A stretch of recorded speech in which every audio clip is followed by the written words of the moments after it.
إلى حضرة النبي صلى الله عليه وسلم وآله الكرام أصحاب العظام شيء لله لهم الفاتحة. أعوذ بالله من الشيطان الرجيم. بسم الله الرحمن الرحيم. الحمد لله رب العالمين الرحمن الرحيم مالك يوم الدين إياك نعبد وإياك نستعين اهدنا الصراط المستقيم صراط الذين أنعمت عليهم غير المغضوب عليهم ولا الضالين آمين. أعوذ بالله من الشيطان الرجيم. بسم الله الرحمن الرحيم. الحمد لله رب العالمين والصلاة والسلام على أشرف الأنبياء والمرسلين وعلى آله وأصحابه أجمعين. اللهم يا عليم علمنا من علمك ما ترضى به عنا ولا تؤاخذنا بما تعلمه منا. يا عليم خلقنا بخلق العلم وحققنا بحقائق العلم. رب اشرح لنا صدورنا ويسر لنا أمورنا واحلل عقدة من ألسنتنا يفقه أقوالنا والحمد لله رب العالمين. أعوذ بالله من الشيطان الرجيم. بسم الله الرحمن الرحيم. السلام عليكم ورحمة الله تعالى وبركاته. الحمد لله والصلاة والسلام على رسول الله وعلى آله وصحبه ومن والاه. أشهد أن لا إله إلا الله وأشهد أن محمدا عبده ورسوله.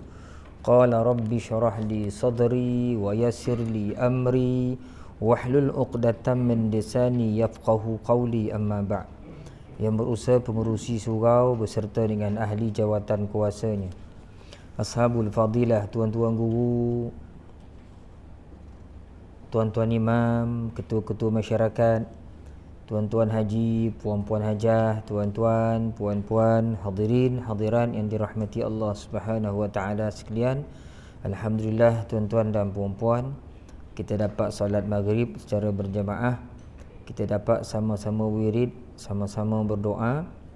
Mudah-mudahan apa yang kita laksanakan sebentar tadi diterima oleh Allah Subhanahu wa taala sebagai salah satu tanda pengabdian diri daripada kita yang mana kita lakukan dengan penuh ikhlas. Mudah-mudahan Allah Subhanahu wa taala memberikan ganjaran yang setimpal dengan apa yang telah kita laksanakan. Dan mudah-mudahan tuan-tuan dan puan-puan, semoga amal ibadah yang kita buat selama ini menjadi penguat kepada jiwa kita dan rohani kita, mudah-mudahan hendaknya. Allahumma amin. Jadi malam ni tuan-tuan, kita sambung kembali kuliah tafsir kita, masih lagi dalam surah An-Naba juzuk 30, dan malam ini kita bermula pada ayat yang ke-31. Ayat yang ke-31 insya-Allah. Kita baca sama-sama tuan-tuan bagi yang boleh baca. A'udzu billahi minasyaitonir rajim.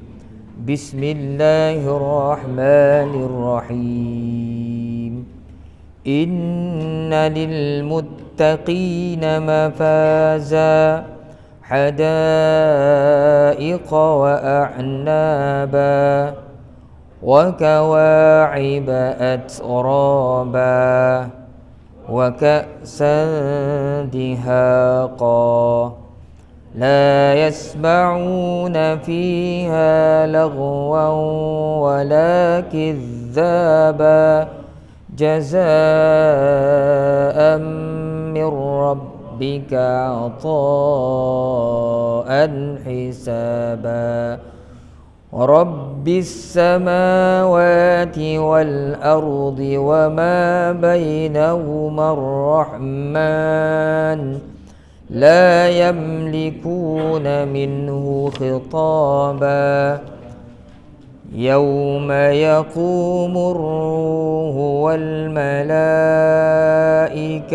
saffa لا يتكلمون إلا من أذن له الرحمن وقال صوابا ذلك اليوم الحق فمن شاء اتخذ إلى ربه مآبا إنا أنذرناكم عذابا قريبا يوم ينظر المرء ما قدمت يداه ويقول الكافر يا ليتني كنت ترابا Sadaqallahul azim. Inna, semua nun yang bersabdu dalam Quran kita wajib dengungkan qadar 2 harakat. Inna 2 harakat maksudnya 2 gerakan jari kita, mengikut nada bacaan kita. Kalau laju-lajulah gerakan jari itu, kalau perlahan, perlahanlah gerakan jari 2 harakat itu. Inna lil muttaqina mafazan. Semua huruf hijaiyah, yakni daripada ba, alif, huruf mad ya, dia tak menima baris. Yang menima baris ni huruf hamzah. Ba sampai ke ya, apabila dia berbaris 2 di atas dan kita waqafkan, maka baris 2 tu akan dihilangkan satu barisnya, lantas menjadi satu baris sahaja. Mafazan, buang satu baris jadi mafaza, ataupun dalam ilmu tajwid ni hukum dia adalah man'iwad. Mafaza. Hadaiq, huruf alif mad bertemu dengan hamzah dalam satu perkataan. Kalau huruf mad sama ada alif atau waw atau ya yang mati, bila sebut huruf mad tu dia matilah. Bertemu dengan hamzah, bertemu dengan maksud di hadapannya huruf hamzah yang berbaris, maka itu adalah mak wajib kita baca 4 harakat. Hadaiqa wa a'naban jadi naba, sama macam mafaza, man'i iwad. Wa kawa'iba atraban jadi atraba. Wa ka'san dihaqa, baris 2 di atas pada huruf sin.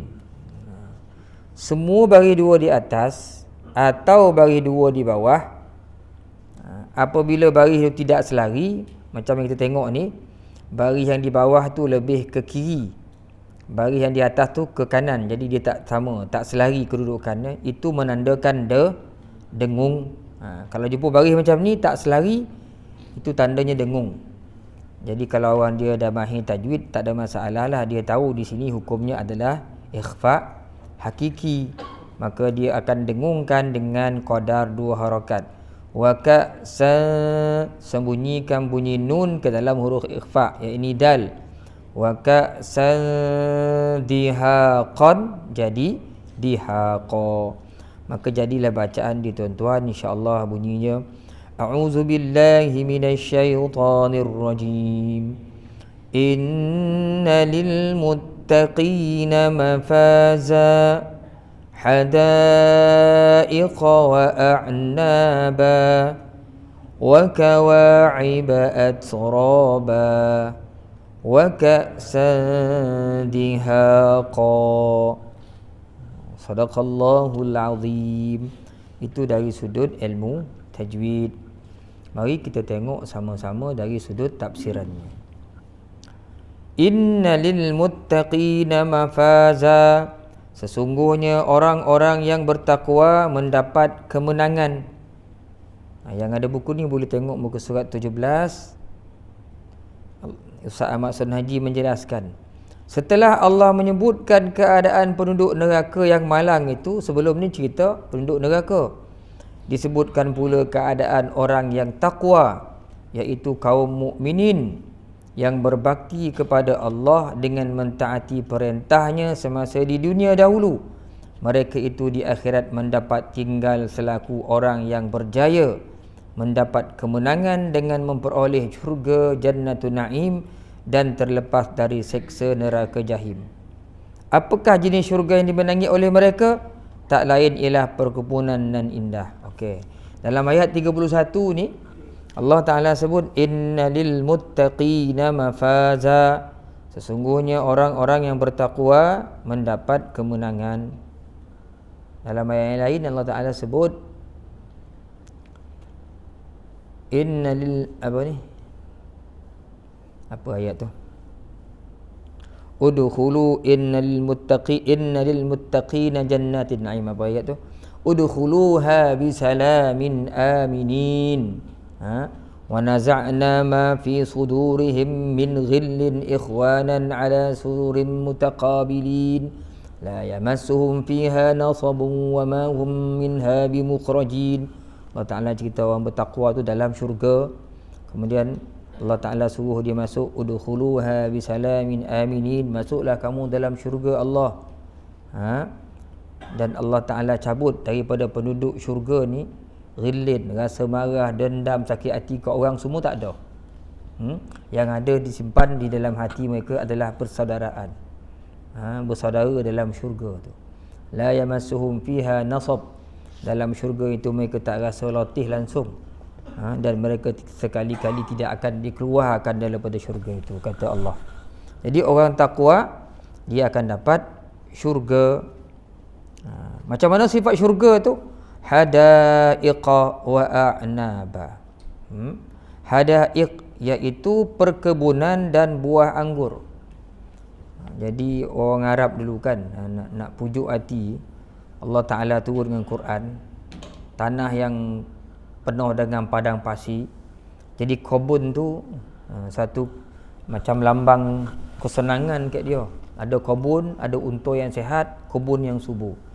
Maka Allah Ta'ala sebut sesuai turun di tanah Arab Quran ni dulu, kalau kamu bertakwa kamu akan masuk syurga. Syurga tu macam kebun-kebun yang penuh dengan buah-buah anggur.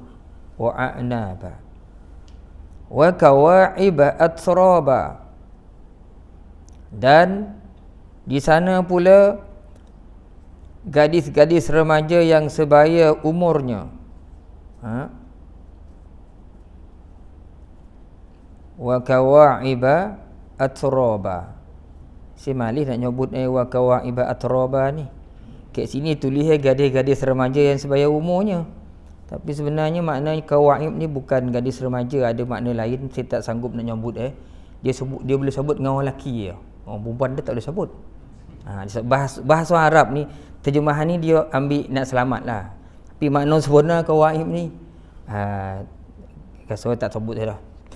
Tak payah saya sebut ke sini dah. Kita sama-sama lelaki boleh sebut lah. Sebab ada orang perempuan rasa tak berapa manis nak sebut. Kan? Jadi cukuplah kita kata gadis-gadis remaja yang sebaya umurnya. Waka sandihaqa, dan gelas-gelas yang penuh berisi minuman. Di akhirat besok, dalam tafsir Munir ni disebutkan, selain daripada Allah Ta'ala sebut syurga itu penuh dengan kebun-kebun yang isi dia buah anggur, kemudian Allah Ta'ala sediakan pula pasangan gadis-gadis remaja yang sebaya umur, kemudian gelas-gelas yang penuh dengan berisi minuman. Allah Ta'ala letakkan dalam syurga ni gelas-gelas yang penuh berisi minuman. Kadang-kadang kita fikir juga, alah dekat dunia ada minuman, tu tak sama minuman tu. Apa yang Allah Ta'ala sediakan di akhirat sudah pastilah. Walaupun disebut makanan, disebut minuman, disebut pasangan, sudah pasti sifatnya berbeza daripada apa yang ada di atas muka bumi ini. Sebab syurga ini tempat Allah Ta'ala balas, memberikan ganjaran kebaikan kepada orang-orang yang boleh menyusahkan diri dia saat dia di atas muka bumi dulu. Sebab itu Nabi sebut dalam sebuah hadis yang sahih yang diriwayatkan oleh Imam Muslim, huffatil jannatu bil makarih wa huffatin nar bisyahwat. Yang sanad daripada Anas bin Malik, tak salah tu. Huffatil jannatu bil makarih wa huffatin nar bisyahawat. Allah Taala kelilingi syurga-syurga itu dengan perkara-perkara yang dibenci. Mana orang tak suka. Syahwat tak suka. Syurga itu dikelilingi oleh perkara-perkara yang dibenci oleh syahwat. Bangun malam, baca Quran, ni mana orang suka ni? Selawat banyak-banyak, istighfar banyak-banyak, yang sunat, bono-bono macam ni semua tak disuka oleh syahwat, oleh nafsu kita. Itulah yang mengelilingi syurga. Kalau nak ke syurga, itulah perkara-perkara yang kita buat. Dan dikelilingi neraka jahanam tu oleh benda yang disukai oleh syahwat. Mencuri, tutup aurat, cakap kasar, menghina orang, tinggalkan suruhan Allah, buat larangan Allah. Ini semua-semua disukai oleh syahwat, dan inilah yang mengelilingi neraka jahanam. Jadi barang siapa yang nak ke syurga Allah, maka dia kena bersusah payah atas muka bumi ini tuan-tuan. InsyaAllah dia akan ke syurga Allah dalam keadaan yang selesa. Wa ka'san dihaqa, dan minuman-minuman, pada sini tulis sini,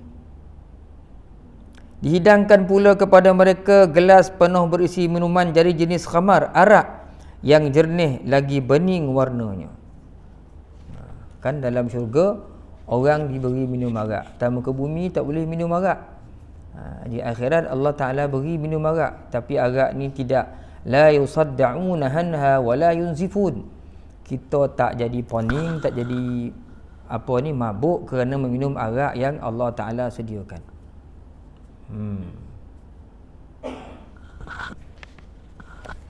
Kemudian disebutkan di sini, la yasma'una fiha laghwan wala kizzaba. Di dalamnya mereka tidak mendengar perkataan yang sia-sia dan tidak pula perkataan yang dusta. Tak ada dalam syurga ni perkataan yang buruk-buruk ni. Perkataan-perkataan yang dusta, tipu, bohong tak ada. Tak pernah dengar mal'un betul lah kau ni, tak pernah dengar itu tu. Cilanat betul tak ada dengar dalam syurga tu, tak ada cilanat tu, tak boleh masuk perkataan cilanat dalam syurga ni. Kan? Apa lagi perkataan-perkataan yang mengutuk cilanat tak ada, cilaka lagi lah tak ada dalam tu. Jadi dalam tu tak ada perkataan-perkataan buruk ni, orang ahli syurga tak akan dengar. Bila mana orang dicabut semua rasa buruk, perasaan buruk tak ada, dendam semua tak ada, yang ada kasih sayang, maka orang dalam syurga hidup dalam keadaan yang cukup aman dan selesa. Tak ada perkataan bohong, dusta ni, yang kotor-kotor mencarut ni semua tak ada dalam syurga Allah Subhanahu wa ta'ala. Jazaa'an min rabbika 'ata'an hisaba, sebagai balasan dari Tuhanmu dan kurnia yang hitungannya cukup banyak. Jadi hisaba ni maksud apa? Saya sempat tengok tafsir Kutubi tadi. Hisaba ni kata Az-Zujjaj rahmatullah alaih, hisaba ni maksudnya hitungan yang cukup banyak. Di sini terjemahkan sebagai hitungan yang cukup banyak. Hisaba ni maksudnya kata Zujjaj, ma yakfihim, apa yang mencukupkan mereka. Cukup dah. Kemudian ada pandangan yang lain mengatakan hisaba di sini maksudnya iaitu fa'atahum bil hasanati 'ashra, digandakan sampai 10 kali kebaikan dalam syurga ni. Maknanya berlipat-lipat kali ganda. Kemudian Imam Mujahid menyebutkan hisaba di sini maksudnya iaitu hitungan yang banyak menurut amalan yang mereka laksanakan kat dunia tu. Banyak mana mereka buat kat dunia, banyak tu lah dia akan dapat. Jadi ada 3 pandangan di sini.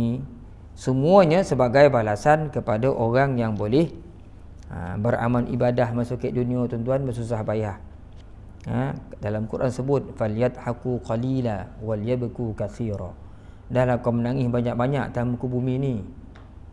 Dan tergolak sikit. Tergolak sikit, menangis banyak-banyak atas muka bumi ni. Dia terbalik. Besok di akhirat besok kita akan banyak tergolak pula bila kita banyak menangis atas muka bumi ni. Jadi orang banyak ketawa atas muka bumi nanti, dia akan banyak menangis di akhirat. Kan? Jadi menangis dengan maksud kita bersusah payah tuan-tuan untuk melaksanakan semua titah perintah Allah Subhanahu Wa Taala semampu yang kita boleh. Semampu yang kita boleh. Di samping kita berdoa banyak-banyak supaya Allah Ta'ala sentiasa berikan kepada kita jiwa dan hati yang bersih. Sebab tuan-tuan, tanpa jiwa dengan hati yang bersih serta sabar, kita tak dapat buat ibadah. Sebab itulah Allah Ta'ala sebut dalam Al-Quran, ya ayyuhalladzina amanu ista'inu bis-sabri was-salah.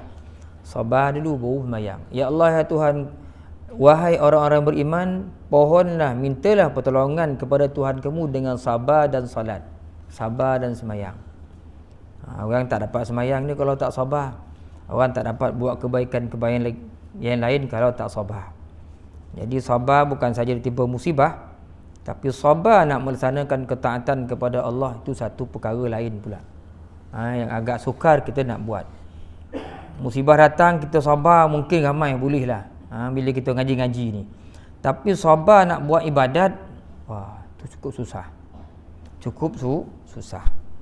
Kita dah pakat-pakat dalam rumah kita. Mulai hari ni yang tepat tahun 2022 ni, setiap hari Isnin Khamis kita akan puasa. Katalah kat rumah tu. Minggu pertama puasa. Minggu kedua puasa.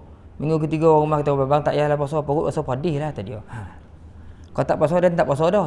Dia puasa tu ikut geng, tak ada geng tak ada. Kan? Tak puasa sudah. Lepas tu sedap tak puasa, nak puasa balik. Payah tuan-tuan.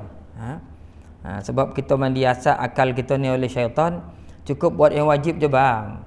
Yang wajib tu yang kena buat, yang sunat tak buat pun tak apa. Jadi kita selesa dengan hanya dengan perkara-perkara wajib. Okeylah tu.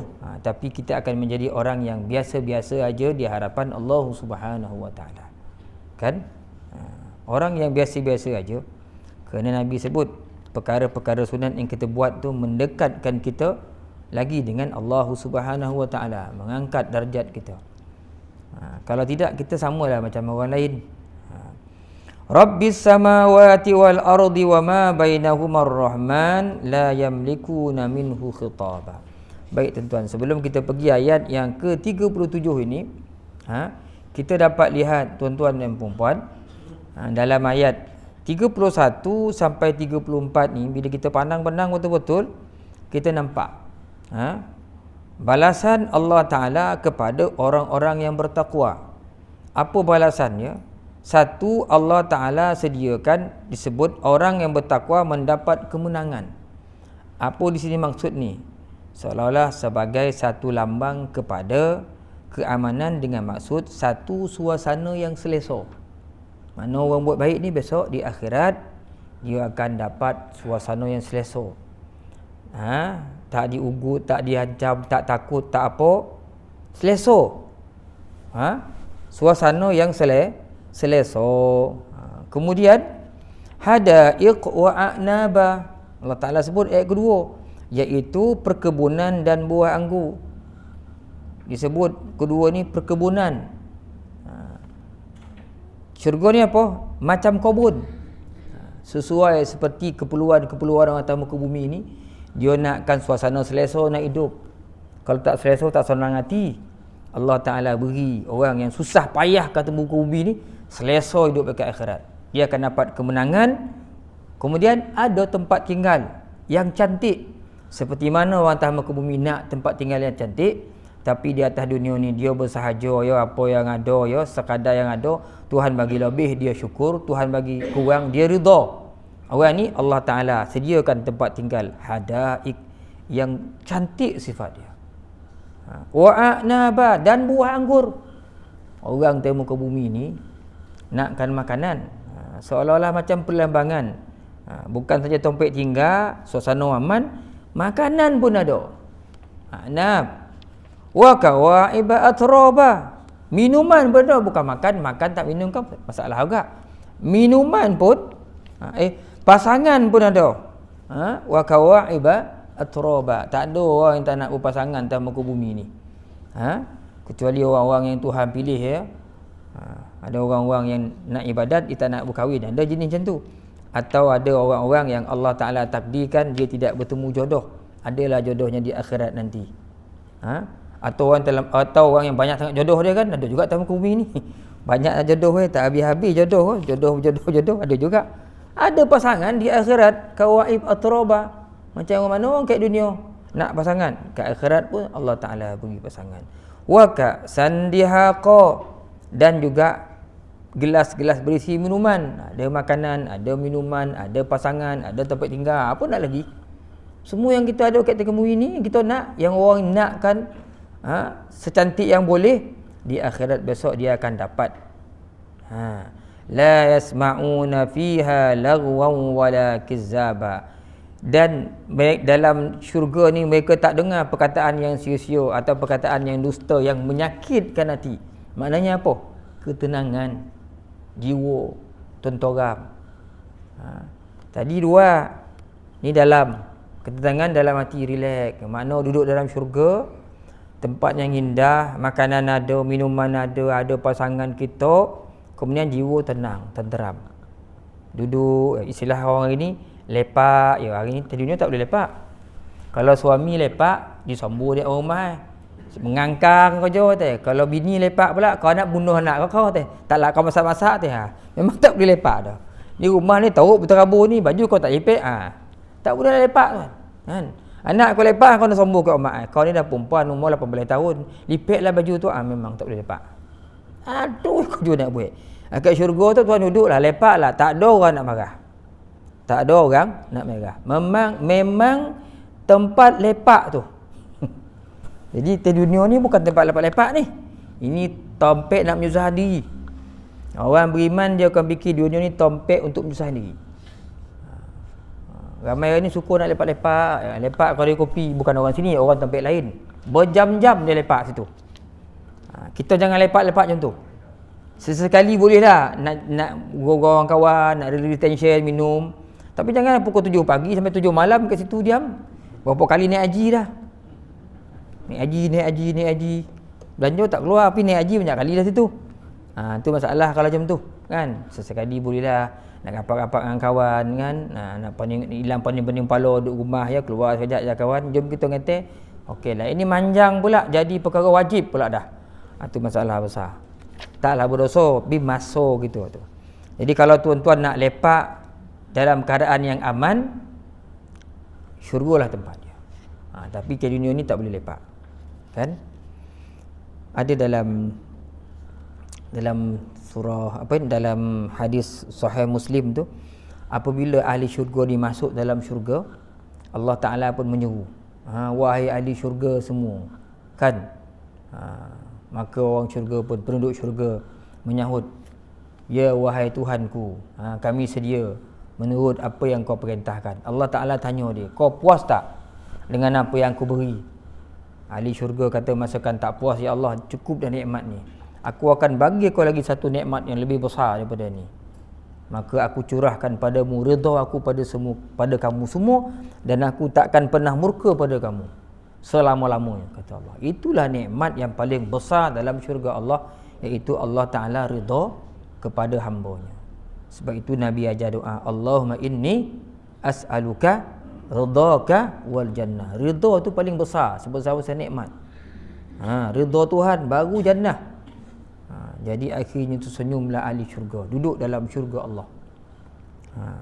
Dan banyak dalam hadis-hadis sahih yang menceritakan bagaimana keadaan setiap hari Jumaat ahli syurga ni dia akan pergi pasar malam. Ada pasar dalam sahih Muslim sebut, setiap kali mereka keluar, angin akan bertiup dari belah kanan menyapu pipi, baju-baju mereka. Bila kono angin ni, dia jadi makin handsome. Jadi makin handsome, baju makin lawa, makin cantik. Dia balik ke rumah, dia tengok, oh rumah lagi cantik. Oh rumah memuji, abang bila keluar pasar ni makin lawa, makin ganteng pula nampaknya. Ganteng tu mana datang apa? Makin ganteng pula itu tadi kan. Suami jawab, kau pun tinggal tadi lawa dah, ni makin lawa lah lagi. Yang tu. Itulah sifat ahli syurga. Setiap hari Jumaat Allah Ta'ala cantikkan lagi. Dia pergi ke pasar, balik. Itulah keadaan dalam syurga Allah Subhanahu wa ta'ala. Maka berbahagialah orang-orang yang menyusahkan diri dia semasa hidup di dunia dia. Di akhirat besok insya-Allah dia pasti akan mendapat balasan yang baik di atas kebaikan yang dia pernah buat semasa dia di dunia. Tak lama tuan-tuan. Tuan tengok kita ni. Kan? Saya baru semalam kahwin. Bangun pagi tadi tengok anak saya dah 4 orang. Dah 4 orang anak-anak. Baru semalam kahwin tu. Masa laju. Ni tiba-tiba tengok cermin, apa adalah putih janggut ni, dulu elok hitam. Dah putih. Kan? Kawan yang saya jumpa baru masuk kat sekolah boarding kata, dulu elok. Kan tengok, dah putih rambut kau. Baru 4 tahun, baru 5 tahun dah putih rambut tuan. Kejap tuan-tuan. Kita punya masa ni kejap ya. Besok kita akan dijemput oleh Allah Ta'ala. Tak lama tuan. Jadi masa kita pun tak tahu sampai bila. Janganlah kita sia-siawan masa kita yang ada ni. Jadi semuanya itu sebagai balasan daripada Tuhanmu dan kurnianya yang hitungannya cukup banyak. Itu ayat yang ke-36. Dan pada ayat yang ke-37, Tuhan yang mentadbirkan langit dan bumi dan apa yang ada di antara keduanya, dan yang maha pengasih, mereka tidak berupaya berkata-kata dengan dia.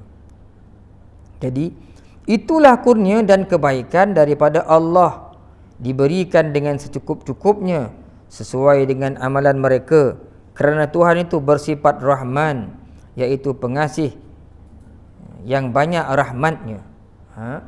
Jadi Allah Ta'ala Tuhan yang mentadbir langit, bumi ni dan apa yang ada di antara keduanya, yakni langit dan bumi, yang bersifat Ar-Rahman, dia pengasih.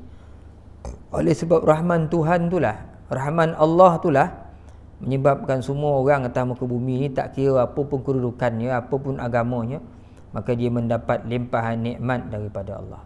Adapun sifat Rahim itu hanya milik orang-orang yang beriman. Allah Ta'ala khususkan kepada orang-orang yang beriman di akhirat nanti. Rahim Allah, penyayang Allah. Orang yang bukan Islam atas muka bumi ni, dia dapat hidup senang, bahkan dia lebih senang pada kita kerana adanya Rahman Allah. Rahman daripada Allah Subhanahu wa Ta'ala. Dan disebutkan di sini, tidak seorang pun dari makhluknya dapat berkata kepadanya untuk meminta dilepaskan seksa pada hari itu, kerana terlampau takut menyaksikan kehebatan dan kebesaran Allah yang Maha Kuasa. Itu maksud ayat la yamlikuna minhu khitaba. Mereka tidak berupaya berkata-kata dengan dia. Besok manusia ni di akhirat, dia bila berhadapan dengan Allah, dia tak mampu nak bercakap, nak berkata-kata. Dr. Wahbah Zuhaili dalam Tafsir Muni ni dia sebut, manusia memang di hadapan Allah besok, di hari kiamat, dengan keagungan Allah tu manusia rasa kocik, dia rasa takut sehingga dia tak boleh bercakap. Hanya sahaja yang boleh hanya diizinkan oleh Allah Ta'ala saja. Orang-orang yang hanya diizinkan oleh Allah Ta'ala saja untuk berkata-kata. Tak payah nak berhujah dengan Allah di akhirat besok, nak minta dikurangkan azab ke apa ke, jadi tak dapat. Kerana keagungan Allah Ta'ala itu, kerana kehebatan Allah Subhanahu wa Ta'ala itu.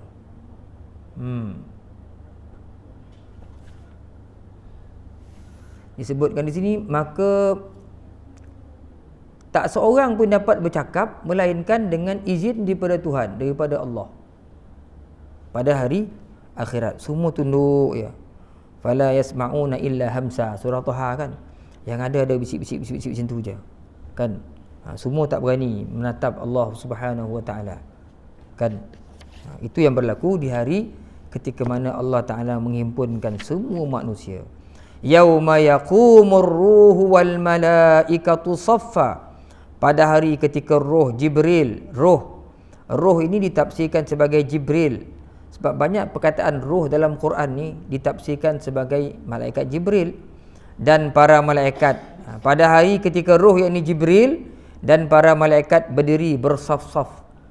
Mereka tidak berkata-kata kecuali siapa yang telah diberi izin kepadanya oleh Tuhan yang Maha Pengasih dan ia mengucapkan kata-kata yang benar. Jadi di hari akhirat la yatakallamuna illa man azina lahur rahman. Sebelum itu Allah Taala sebut di hari akhirat besok malaikat Jibril dengan malaikat lain berdiri bersaf-saf. Jadi pada perkataan ar-ruh ni ulama-ulama kita dia bahaskan. Ada yang menyebutkan ar-ruh itu adalah malaikat Jibril. Ruh tu maksudnya ayat yauma yaqumur ruh, dan pada hari ketika roh berdiri. Yaqum tu pada hari berdirinya roh. Siapa roh ni? Maka kata Dr. Wahbah dalam tafsir ni, katanya pendapat kebanyakan ahli tafsir, roh itu maksudnya adalah Jibril alaihi salam.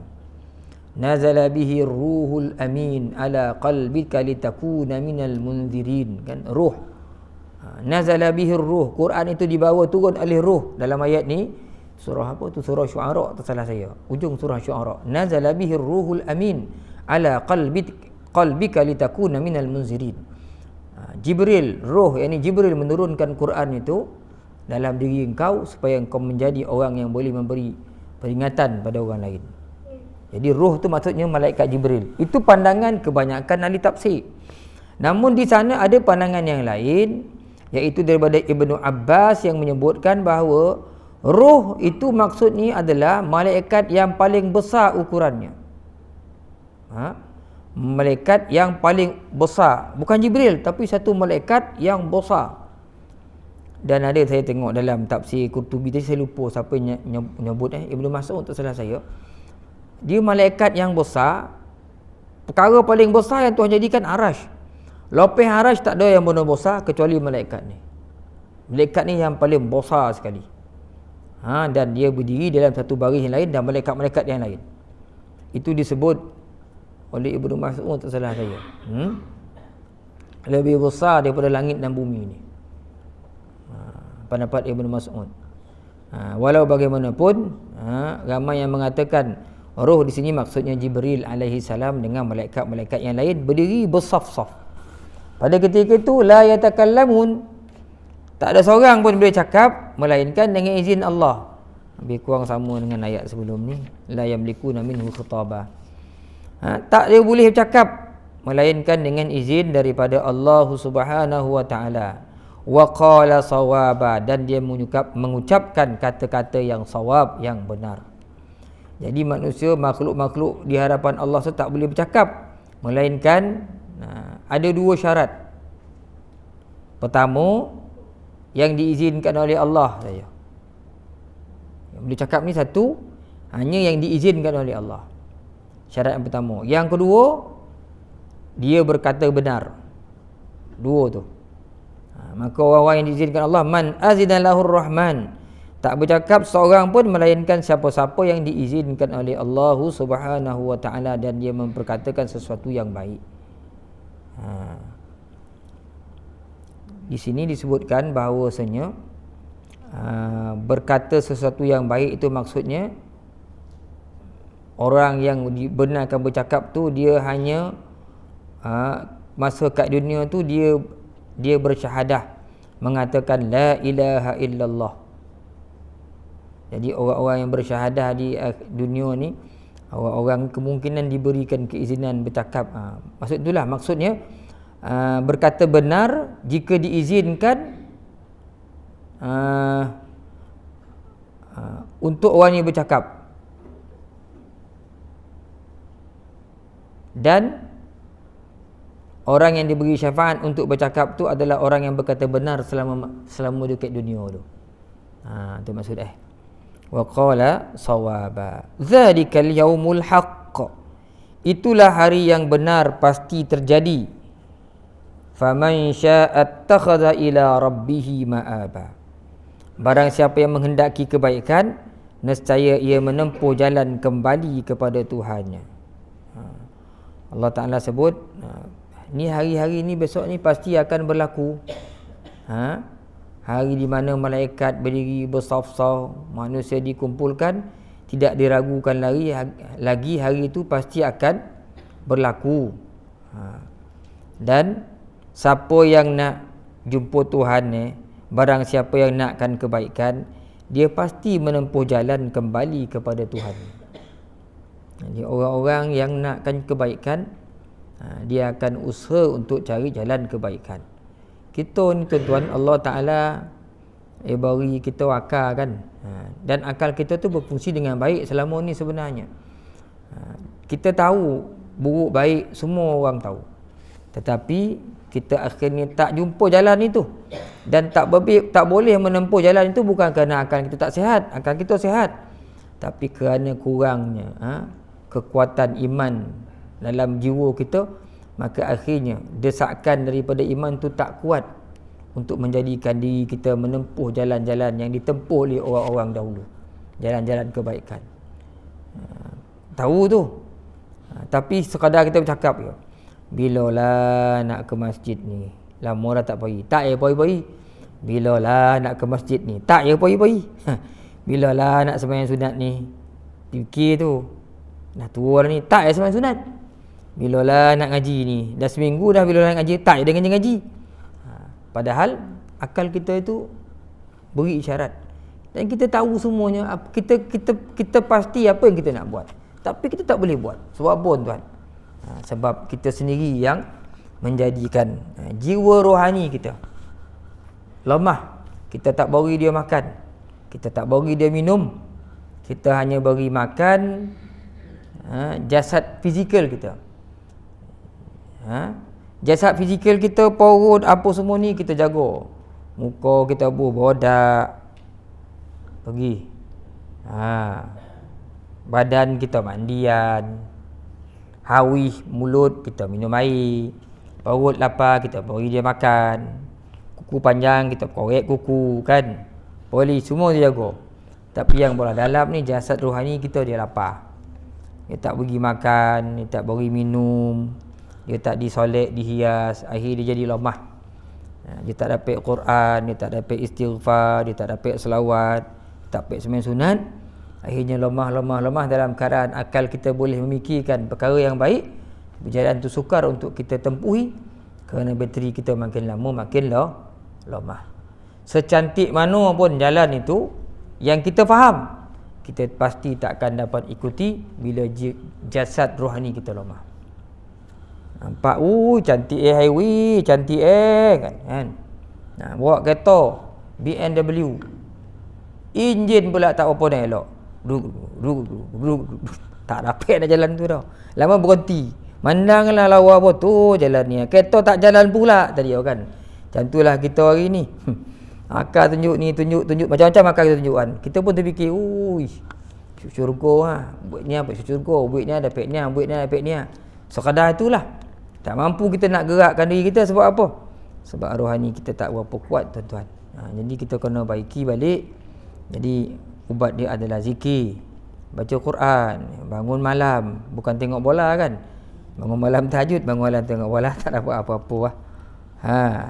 Inna anzarnakum azaban qariba yawma yanzurul mar'u ma qaddamat yadah wa yaqulul kafiru ya laitani kuntu turaba.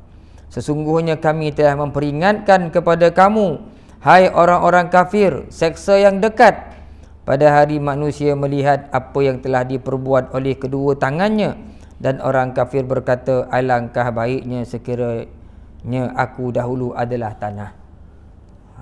Ini yang akan berlaku besok di akhirat nanti. Pada hari itu, tengok di sini tuan, pada muka surat 18 ni. Pada hari itulah manusia melihat apa yang telah diperbuat oleh kedua belah tangannya, sama ada baik maupun buruk. Apa yang kita buat dulu, Allah Ta'ala akan tunjukkan. Semua telah pun tersurat dalam kitab catatannya, dan orang kafir pada masa itu teringin sangat yang dia tidak usah diciptakan, supaya tidak dibebani sebarang kewajipan. Dia mengatakan, alangkah baiknya sekiranya aku dahulu adalah tanah, sehingga tidak akan dihisap dan diazab.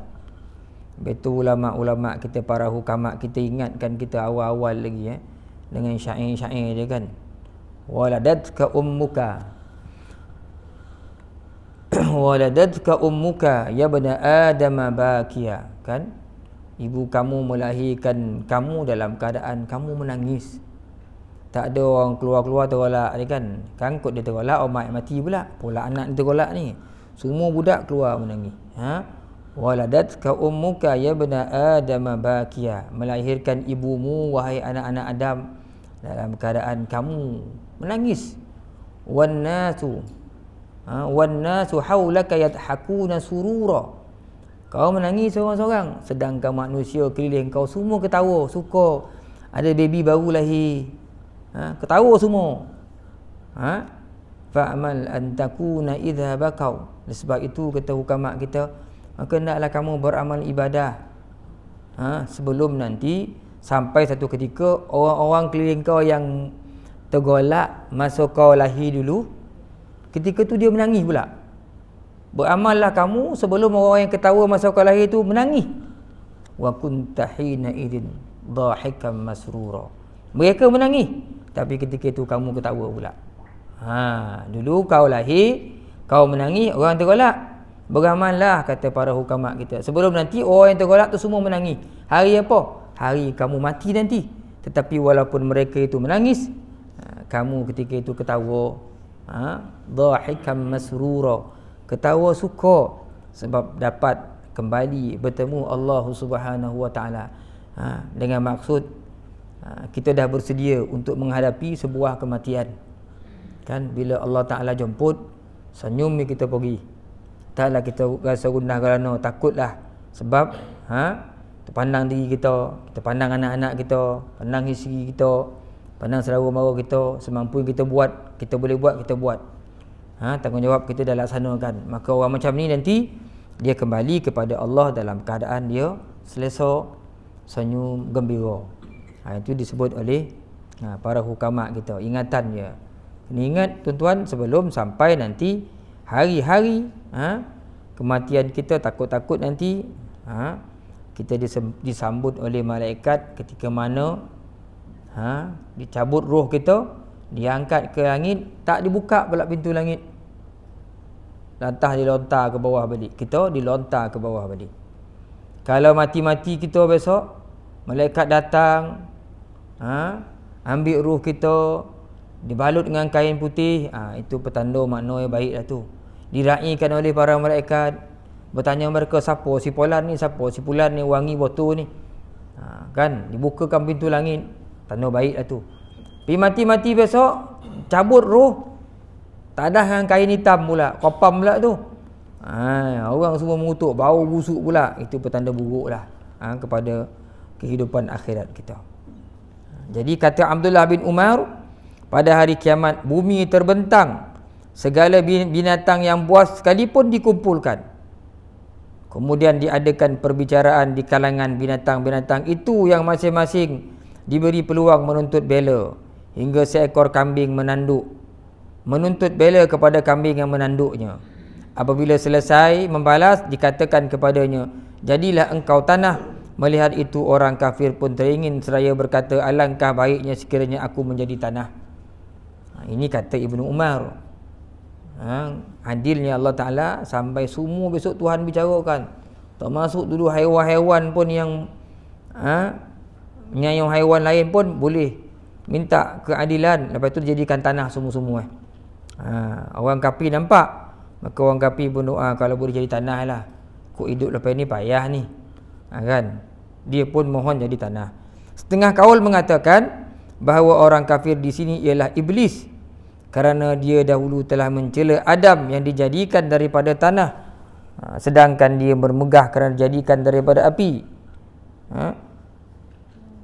Maka pada hari kiamat, setelah dilihatnya Adam bersama anak cucunya yang beriman itu mendapat pahala dan rahmat, sedangkan iblis itu berkeadaan sengsara dan terseksa, dia pun meratap, alangkah baiknya kalau aku menjadi tanah.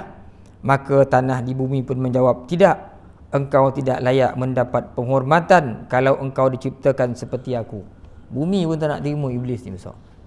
Kan? Bumi pun tak nak terima iblis ni. Jadi itu tuan-tuan, dengan berakhirnya ayat ke-40 ini, berakhirlah sudah Suratun Naba, yang banyak menceritakan perihal tentang hari akhirat, tentang kesudahan orang-orang yang bertakwa, dan juga cerita syurga, cerita neraka orang-orang yang asi, melakukan maksiat. Mudah-mudahan tuan-tuan sepanjang hidup hayat kita ni atas muka bumi ni, selagi masih lagi nyawa kita di kandung badan, selagi roh belum sampai ke kerongkong, sama-samalah kita mengingat sama-sama sendiri sahabat-sahabat kita ni. Mudah-mudahan besok seperti mana kita hidup atas muka bumi ni, begitulah hendaknya dalam keadaan yang lebih berkualiti di akhirat, dalam syurga Allah Subhanahu wa taala. Mudah-mudahan, mohon ampun tuan-tuan, maaf sekiranya ada kasar bahasa, sekadarnya untuk malam ini. Aqulu qauli hadza, astaghfirullah li wa lakum. Assalamualaikum warahmatullahi taala wabarakatuh. InsyaAllah pada minggu akan datang kita tengok pula surah An-Nazi'at.